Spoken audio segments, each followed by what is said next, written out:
Welcome to the new Madisonian. It's Data TV.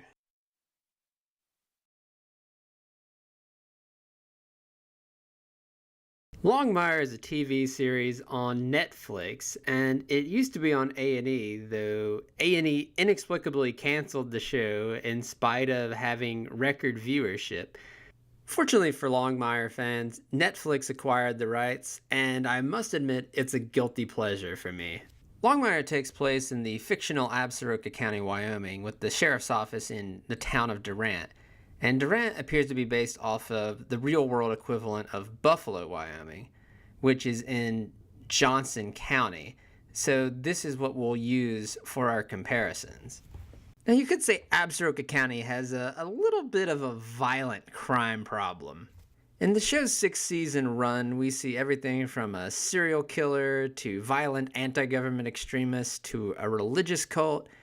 And just in general, I think you could say that Absaroka County's residents are a little bit more murderous than average.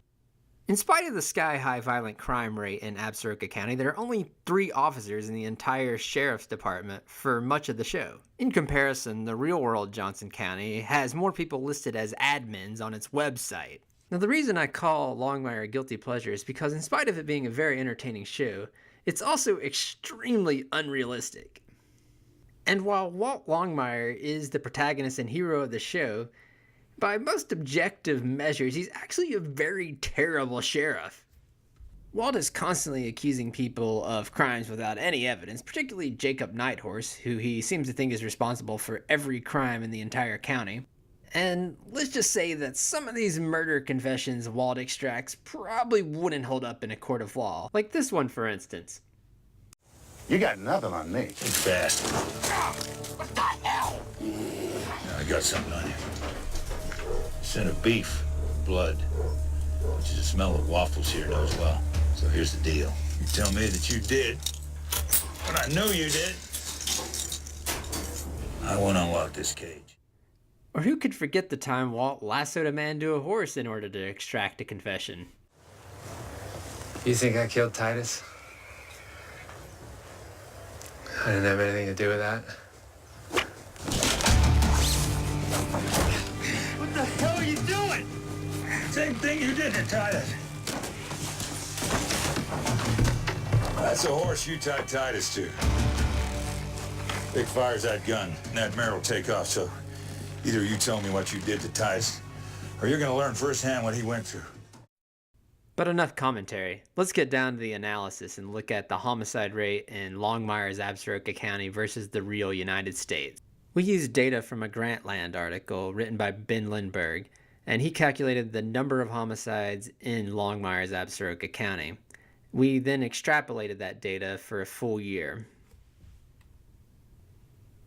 We concluded that the homicide rate in Absaroka County was 372 per 100,000 citizens. First off, we're going to compare this to the Mountain West region, and as you can see, this chart is a bit ridiculous. Absaroka County has a homicide rate more than 30 times that of Cheyenne, Wyoming, which is the second highest data point in our sample. Now we can compare to the broader US, and against major American cities, you can see Absaroka County still looks ridiculously violent, has a homicide rate more than 6 times that of St. Louis and Baltimore, much greater than Detroit and New Orleans as well. Even compared to the most violent cities in the US, Absaroka County's homicide rate looks insane. It's over 5 times that of East St. Louis, Chester, Pennsylvania, and Gary, Indiana. This might lead one to ask, is there anywhere more violent than Absaroka County? And there is one place that is. That one place also happens to be fictional, and it's Cabot Cove, Maine from Murder, She Wrote, home of murder mystery writer Jessica Fletcher. In fact, Cabot Cove's homicide rate is almost twice that of Absaroka County, making it even more ridiculous. Now, many of you who grew up in the 90s might remember the gangsta rap era, which was centered around the city of Compton, California. And there were many famous rappers from Compton, including Dr. Dre, Coolio, Ice Cube, and Eazy-E. So let's compare the number of homicides in Compton versus Absaroka County and Cabot Cove. The black bars on the left represent the number of homicides, not the homicide rate, and the number on the right is the population divided by 100. And as you can see, the population of Compton is almost about 13 times that of Absaroka County, yet it still has a small fraction of the homicides, less than half of what Absaroka County does. Similar to with Cabot Cove, has a population about 1/30th of Compton and has about twice as many murders. So part of this is just the ridiculousness of violent crime in both Longmire and Murder, She Wrote, but the other part is that Compton has actually cleaned up a lot since the 1990s. With a homicide rate of about 13 per 100,000, that would put Compton in the same range now as about Houston, Texas, and it would have lower crime than Miami, Chicago, Philadelphia, and Atlanta. It would still have a higher crime rate than the broader Los Angeles area, but compared to major cities, it's quite middle of the road. Time for our conclusions, and the real takeaway I think here is that if you are a fictional character looking for a nice peaceful retirement, do not go to Absaroka County, Wyoming or Cabot Cove, Maine. Instead, think about retiring in Columbo's Los Angeles.